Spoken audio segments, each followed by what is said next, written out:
culturally relevant multimedia resources for indigenous languages using AI tools and collaborative development. This is a collaboration between 8 humans and an AI. I am Manny, and Anne-Laure, Sophie, and Fabrice will also be talking later in this presentation.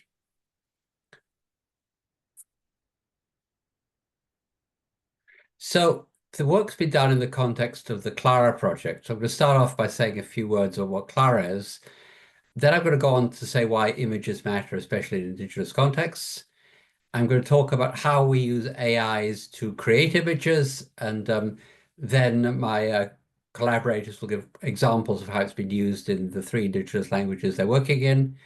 And then we'll wind up with some observations and lessons, talk about community reviewing, which is something we'll be doing very shortly in the project, and outline some further directions. So Clara is a project that's been going about 2 years now. It's an online platform for creating multilingual, multimodal learner texts. And we make very heavy use of OpenAI and other AI models for writing text, glossing texts, creating images, and other things as well.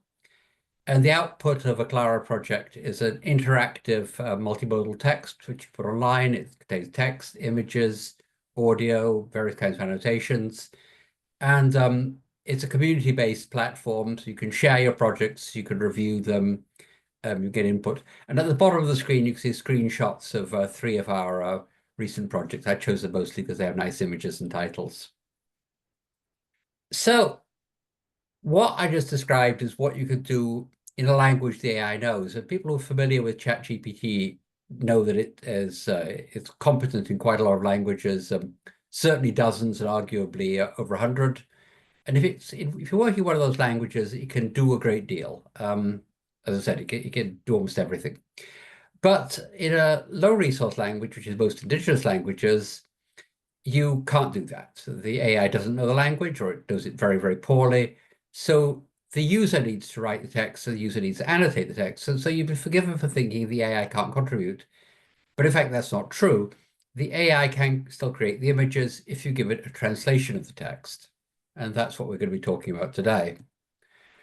So images are very important to pedagogical texts, as anyone who's familiar with the literature will be able to tell you. And this slide is mostly from our collaborator, Christelle. She particularly draws your attention to dual coding theories, a couple of references here. Images are triggers for verbal production. You see the image and it helps you recall the words. So it's pedagogically very useful. If you're working in an indigenous language, the usual strategy of just downloading images off the web does not work very well because most times the images are culturally not at all appropriate. AI images are not as culturally appropriate as you'd like them to be, as you'll soon be seeing, but since the process is under your control, you can guide the AI so that it becomes considerably closer you can get with a web image. So it in practice is useful. So the image creation process in broad outline is it's in 2 parts. First of all, you use a text model like GPT-4o to create descriptions of images. And the input of that is a description of the style and the translations of the pages that you're writing images for, and maybe some contextual information as well. And then you hand these image descriptions, the things that the GPT-4o model has created, you give those to a model like DALL-E 3 to actually make the images. And then after you've done that, typically you'll make many images, and then you have to select them to find the best image, or if none of them are good, you'll have to recreate the images. And you can try to get by AI, which is a very interesting thing we've experimented quite a lot with. But right now, it seems to be more promising by human intervention. So at the bottom, you can see you have style and text going into the description box, and the description then turns into an image. So in a bit more detail, here's the pipeline. First of all, the human takes the text and segments it into pages and adds translations. And then you ask the AI to create the style description, typically in response to a short user prompt. I'll have a little more to say about that shortly. Then if your text has elements that occur multiple times, like you have the same person in several pages, same animal, location, you create descriptions for the elements. You take all of that, you use that as input for creating descriptions of the page images, And then the page images are fed into DALL-E 3 or a similar image generation model. You get multiple candidate images, and then the human or the AI uh, reviews the images to select them to the best one or possibly remakes them. And then finally, the images you select get put into multimodal text. So the process is quite similar for all three of the things we talked about, creating a style, creating an element, or creating a page. So I'm going to do it with the style as an exemplar. So typically we give the AI quite a short description of the kind of style we want. We just say something like a cartoon inspired for small children, or even generally respectful towards this culture. And then we let the AI create a detailed description of the style. We could give a more specific piece of advice on the style. Typically, we find that works less well, so we let the AI have quite a free hand at first. The AI creates a detailed description, which will typically be a couple of paragraphs. It talks about themes, the color palette, the line style, and so on. And it creates some sample images exemplifying the style, so you can get an idea of what this description means. And then the user will often edit or refine the style or throw it out altogether and say what's different. You do that until you get something you're satisfied with. And it's the same kind of deal for elements and pages. You go through this process of having the AI create a description, and then you typically refine the description, having seen what images it creates. So here is what you get for a style. The human has just put in a very brief description of this style needed for this Jehu text. The AI, you'll see, has actually produced a description in French. At first, we thought that the descriptions had to be in English, but GPT-4o is very multilingual, so we found it worked just as well, in fact, even better in French for the Kanak languages where we were producing text for French was relevant. French is more in contact with Kanak culture than English, so it would be natural. So that's what I'm going to say about Clara in general. I'm now handing over to Sophie, who's going to talk about how she's used it in her community. Hello, everyone. I'm Sophie, and as a linguist, I collaborate with the Kawanyama community and the Kawanyama State School.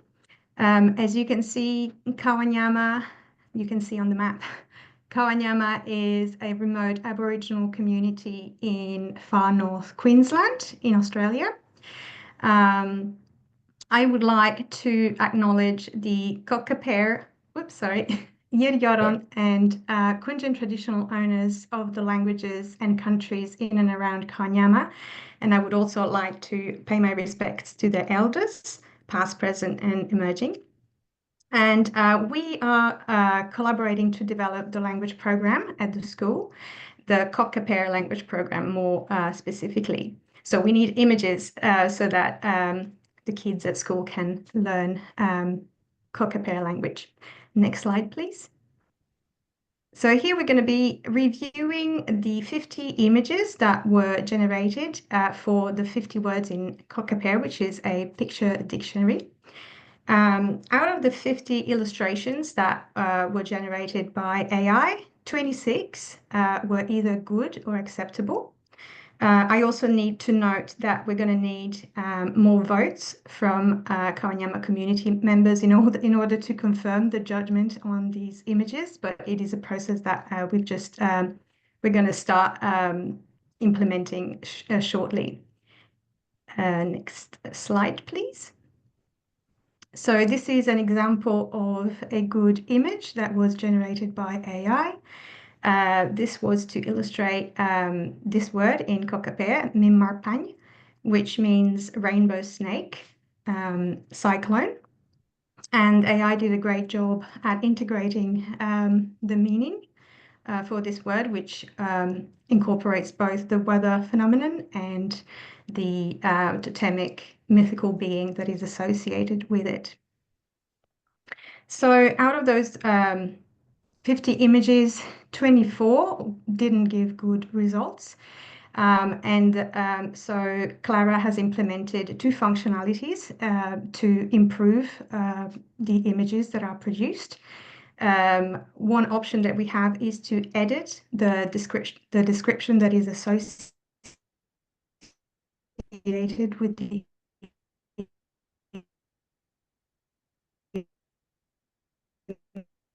images. And the second option is to upload to then regenerate the images. Next slide. To improve an image, we used the edit description functionality for 17 out of the 50 images. So that's a good proportion of them. And we obtained pretty good results. So we got 13 good results and 4 bad ones. And we're going to have a look at a couple of examples.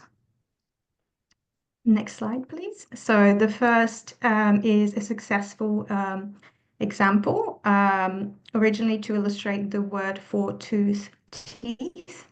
AI created images of a tooth in a landscape, and by editing the description of the image, we were able to create an image that is better, of this cartoon-like character with a big toothy smile. Next slide, please. And now we're going to be looking at a bad result example to illustrate Patachirich, which means clear blue sky in Cockapare. AI originally generated images with loads of clouds in the sky. And even though we edited the description specifying that we needed a cloudless sky, unfortunately, we weren't able to get a good result. Okay, yeah. We can just move on to the next slide. That's okay. Our second option to improve the illustrations is to use the upload own image functionality. We only used this option for 6 out of the 50 images, and we obtained 2 good results and 4 bad ones. And we're going to be looking at a couple of examples again. Next slide. So in this case, we've got an example for a good result. We needed an illustration for the word for eye, chel. The images generated by the AI originally weren't exactly what we were after. And so we uploaded our own image, which you can see circled in black at the bottom of the screen, and regenerated. And the AI created these illustrations, among which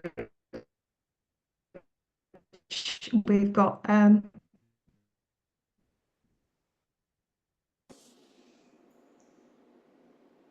the selected one in the green border. That we have an example for sorry, next slide.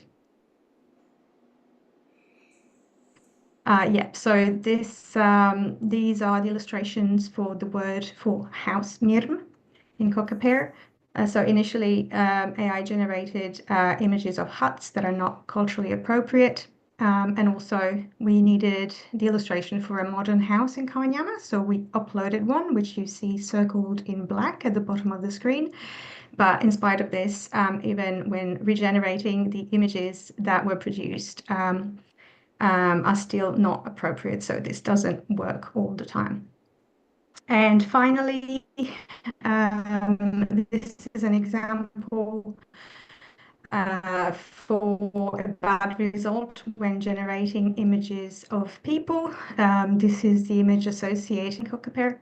And as you can see, the AI tends to generate accessories and clothing, as well as body and face paint that aren't necessarily appropriate for the Australian Aboriginal context or for the Kawanyama context. And here we've got more examples of bad results when generating images of people. And in this case, the examples selected show that AI is quite inconsistent in generating people that physically look Australian Aboriginal. So this is it for me, and I'm going to hand it over to Fabrice. Next slide, please. Thank you, Sophie. I'm Fabrice Rochali, come from New Caledonia. I work in Kanak languages, and particularly in Jehu language, my Kanak mother tongue, For this program, we tried to create images from a list of 50 words. On this list, just only one word didn't match. Like in this slide, penehe in Jehu, hair. It is a bad image in the three images generating by IA. One image was good or correct for me. IA is satisfactory when it comes to working on isolated vocabulary. Next slide, please, Manny. And in this example from Tel in Kanak language, in Jehu language, Bolei Sisiwanyano Mikorajane Huach, the great cricket match between the two legendary heroes. Here we worked with IA to have images for this Tel. But this tale I like two characters from the beginning to the end of this story, but I cannot keep the same characters throughout the story of this tale. So IA is working well on isolated vocabulary like next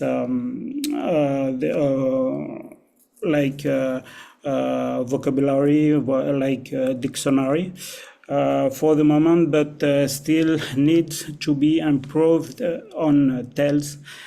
And I will let my colleague Anlo speak for the EIE language. Thank you, Fabrice. So I'm Anna from the University of New Caledonia, and with Clara, we tested the production of AI-generated images for one traditional tale in Yai, which is a cousin language to Jehu, my colleague Fabrice just talked about. So Yai is spoken in the island of Uvea in New Caledonia. For this story, we had difficulties to generate images corresponding to the characteristics of the landscape. You can move to the next slide, please, Manny. As Uvea is a flat coral atoll, and even after prompting the AI to remove mountains in the picture, we could not succeed to have a satisfying landscape proposition. About the fauna and flora, the AI's first proposals are sometimes zany and disconnected from the local reality described in the story. So we should try with improving this picture by adding the scientific name of each species, which is something we didn't try yet. On the next slide, you can see that similarly, the AI didn't come up with any relevant suggestions for the character's physical traits. As you can see, the pictures generated by the AI produced characters more with Southeast Asian or even Native American features than Kanak human features. And it's also a problem that Sophie mentioned about cockcapper too. And on the next slide, you can see that in the same way, illustrations of the houses are not satisfying, as they appear too far removed from what are the local traditional hut of Uvea, as you can see in the pictures. And here again, we have AI propositions that looks like more Asian or South Asian traditional huts. So finally, we had one good result, which was for the hermit crab. So for animal species, we have two different results. The hermit crab is quite appropriate, and it maybe comes from the fact that hermit crabs are a quite common species in tropical areas, whereas the proposal for the coconut crab is less appropriate, is irrelevant, because it looks like more a crab inside a coconut shell and not a coconut crab, which is a species with a more restricted distribution in Indian and Pacific Ocean. So these are first attempt of AI pictures generation for AI story. We didn't yet submit it to the community, as we are planning to improve it first. Thank you. Thank you, Noch. So I'll just wrap up here and give you some of the things we've learned from this project, which is still at a very early stage. We've only been doing this for a few weeks now. As you've heard from all three of my colleagues, AI is clearly still much better at unconnected images of objects and scenery. So it works for dictionaries, not so well for stories. People are particularly tricky. Anything that's culturally connected is challenging. As you saw with the New Caledonian flora and fauna, it's not sensitive enough to the specificities of a given community. We find that stylized images, things like cartoons and dot paintings, and stained glass windows and so on, tend to work best. They hide to some extent the mistakes the AI is making. You have to be very careful using negative instructions, because often the result is you get more rather than less of the thing you said you didn't want. You have to find a way of rephrasing it so that it's a positive thing. One thing that I, as an outsider, find very striking is that I cannot tell whether images are good or not. Often, for example, the Yai images that Anne-Laure was just showing, they look great to me. I understand they're not great, but I can't tell. So you really need input from the people who are connected with the community. One question, of course, that comes up is whether it's ethical to be doing this. Should we not be giving the job to the indigenous artists who would like it? The trade-offs are pretty obvious. Really, you should do that, but the AI is much cheaper and quicker. For example, the 50 images that Fabrice was talking about were created in an hour for about $15. And last but not least, all of this is subject to change. The AI models are improving all the time. And as Ethan Mollick says in his book, Co-Intelligence, this is the worst AI model you'll ever use. So, as Sophie said, we'll soon be moving to using the community reviewing interface, which, by the way, was nearly all created by the AI in the project. You'll be able to upvote and downvote images. You could request new images. You could ask for, you can give advice. You combine feedback from multiple community members to refine the final set of pictures, and that will soon be used in Kawanyama. So, going forward, of course, we want to create more texts. In particular, we'll probably be making more picture dictionaries for the Kanak languages. The people in Kawanyama are testing the images of the classroom. We're testing the community feedback approach. We want to be able to get better results for narratives, so we need to work more on that. So we need to understand better what styles are good and what styles are less good. And we will be closely monitoring new AI models as they're released to see if they can improve what we have now.